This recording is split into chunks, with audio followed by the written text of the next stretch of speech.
GM vient juste de dévoiler le nouveau Cadillac Lyriq, la nouvelle image de Cadillac. Parlons-en.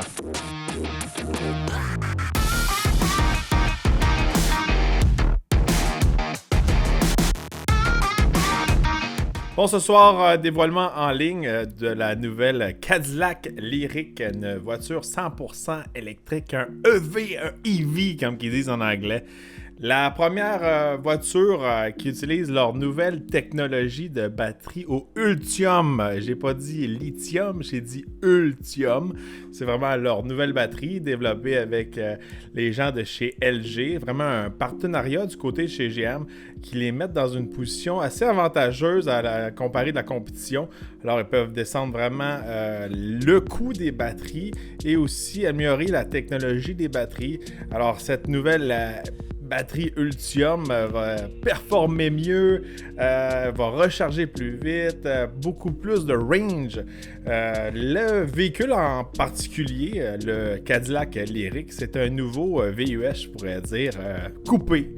Un peu à la X6, un peu un BMW X6, un peu le derrière un peu coupé, là, vraiment, ils l'ont chopé en arrière.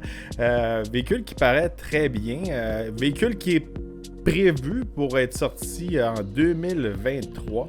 Alors, c'est vraiment le futur chez GM.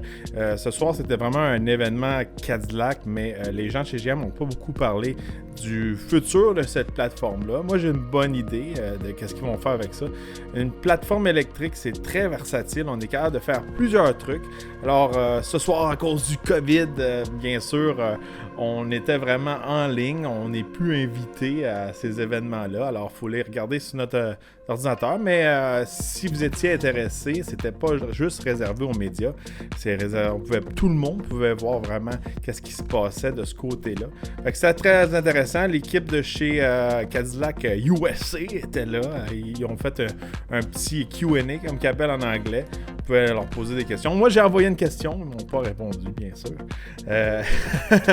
J'ai demandé si la plateforme allait être applicable sur d'autres véhicules comme le nouveau Hummer Heavy.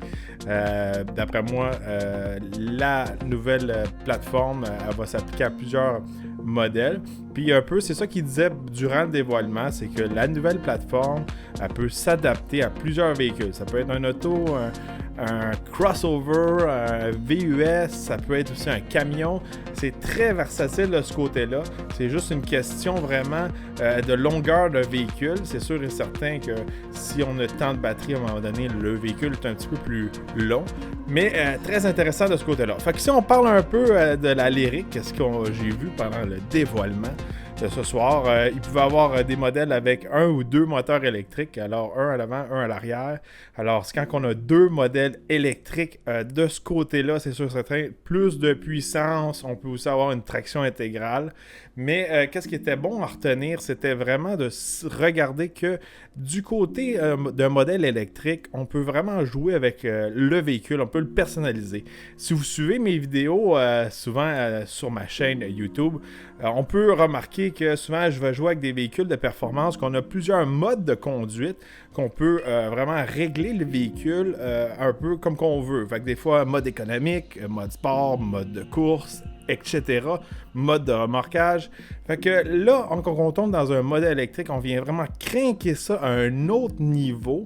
Puis, on peut vraiment aller pousser les limites de la personnalisation du véhicule. Alors, si on veut vraiment appliquer la puissance à l'arrière, la puissance à l'avant, ou vraiment appliquer la puissance à une roue en particulier, on peut le faire avec un véhicule électrique.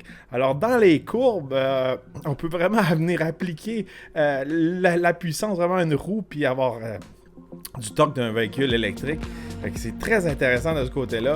Puis moi, je sais vraiment qu'avec les véhicules électriques, ça va être poussé à un autre niveau. Fait que ça va être un petit peu style jeu vidéo, mais ça va être quand même très intéressant. Alors, c'est environ 300 à 1000 de range qui annonce pour la nouvelle Lyriq. C'est environ 482-485 km vraiment d'autonomie de ce côté-là. C'est intéressant à regarder. Je pense que quand on est proche du 500, là, on commence à parler un petit peu plus. Regardez le lancement de la Lyriq, encore une fois, comme je l'ai dit au début, c'est vraiment la nouvelle image de Cadillac. Ça fait un petit bout de temps aussi, j'en parle aussi dans mes essais routiers. On peut remarquer aujourd'hui, puis même depuis l'année passée, sur beaucoup de modèles Cadillac, il y a vraiment des badges à l'arrière du véhicule qui sont un chiffre en Newton meters. Fait que c'est un petit peu pour indiquer le torque du véhicule.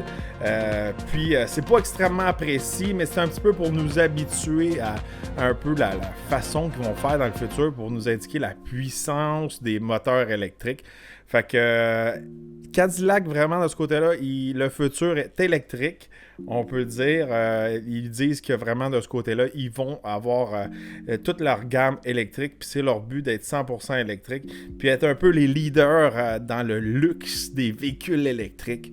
Fait qu'on s'est fait montrer le véhicule qui a l'air assez futuriste, selon moi. Ils disent que c'est un vrai véhicule. Le look extérieur est assez cool. Je pourrais dire toutes les lumières qui allument, ces choses-là. Quand on s'approche du véhicule, il y a une espèce de jeu de lumière qui joue. Puis là, comme du langage corporate, comme j'appelle. Ils disent « Ah là, ça donne des émotions quand tu t'approches de ton véhicule. » Ça, je suis un petit peu moins sûr, mais regardez, je trouve ça assez cool.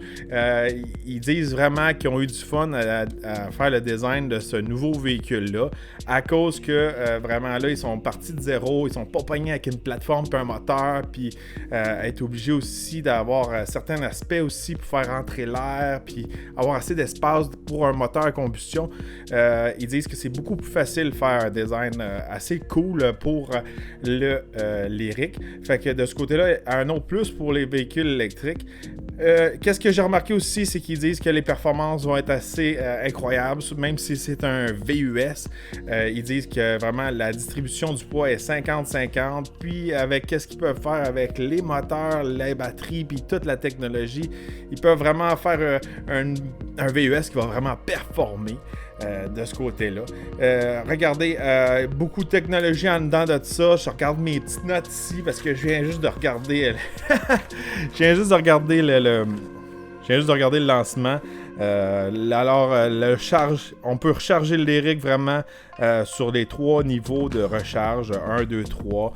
Fait un qui est une plug normale chez vous, niveau 2 avec un chargeur qui est plugué comme sur du 240.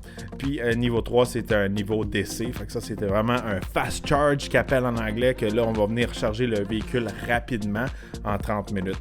Ils n'ont pas trop donné de temps exact, comment que ça va prendre de temps à recharger le Lyriq. Ils nous ont pas donné de figure côté puissance.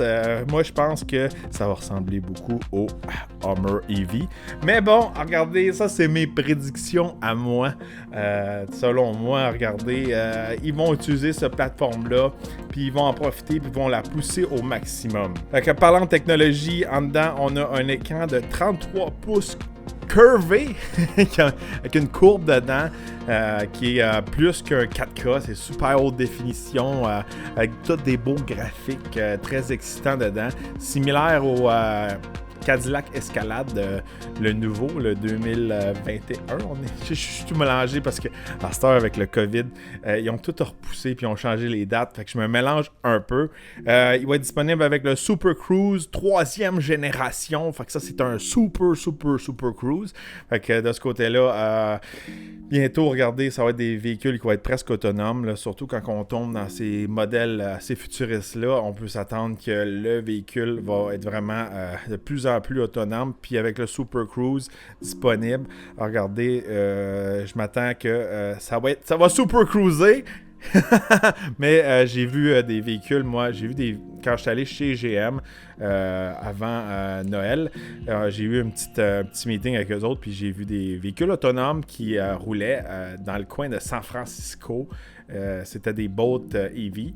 Puis vraiment, il était dans la ville, puis il n'y avait pas de chauffeur. Puis là, il y avait un piéton qui se jetait quasiment devant l'auto. L'auto arrêtait. L'auto arrivait pour partir. La personne s'est tournée, puis encore resté là. T'sais. L'auto, des situations que même nous, là, les humains, là, on aurait fait comme ouf, là, peut-être que je l'aurais frappé ou peut-être qu'il aurait arrivé un accident. Puis vraiment éviter des camions de livraison. De ce côté-là, la technologie s'en vient assez haute. Puis c'est sûr et certain, une fois que le 5G va être en fonction partout, 5G, ça fait peur quand je parle de ça. Les véhicules qui sont connectés vont passer à un autre niveau. Fait que côté technologie, puis côté connecté, le 5G pour les véhicules, c'est une bonne affaire.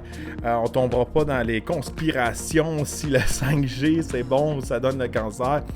Regardez, moi je suis pas là pour ça, moi je suis dans les autos. Fait que regardez, en gros, c'est un véhicule qui vient vraiment remonter la barre chez Cadillac, faire un statement, un peu dire, regardez, on est dans la game, on a une batterie spéciale, on va réduire le prix des batteries, on va aussi, ça qu'ils disaient les gens chez GM, là, même si c'était un lancement Cadillac, ils disent on va donner les batteries un peu, rendre les véhicules électriques plus accessibles à monsieur tout le monde.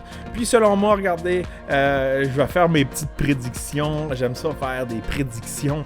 De ce côté-là, je pense que chez GM, ils vont vraiment utiliser cette plateforme-là à plusieurs effets. D'après moi, c'est environ les mêmes dimensions que le nouveau Hummer Heavy. D'après moi aussi, cette plateforme-là est capable de vraiment peut-être être adaptée à un escalade. Qui sait, c'est des prédictions. J'ai aucune information confirmée de ce côté-là. Mais regardez, c'est vraiment mon nouveau format. Je vous amène des nouvelles qui sont quick un peu, faites vite ici dans mon bureau chez Torque Media. Puis je veux vous apporter vraiment des nouvelles, puis un peu mon avis, puis mes prédictions. Dites-moi si vous pensez que mes prédictions sont exactes. Puis je vais essayer de vous donner de plus en plus de prédictions.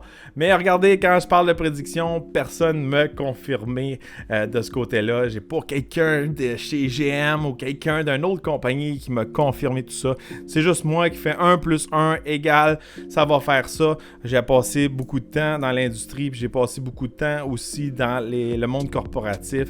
Fait qu'un peu, des fois, je comprends qu'est-ce qui se passe behind the scene. Alors, regardez, dites-moi si vous avez aimé ce nouveau format, un peu des nouvelles automobiles. Abonnez-vous à ma chaîne, likez, partagez la vidéo. On se revoit dans un autre épisode de nouvelles. C'est nouveau.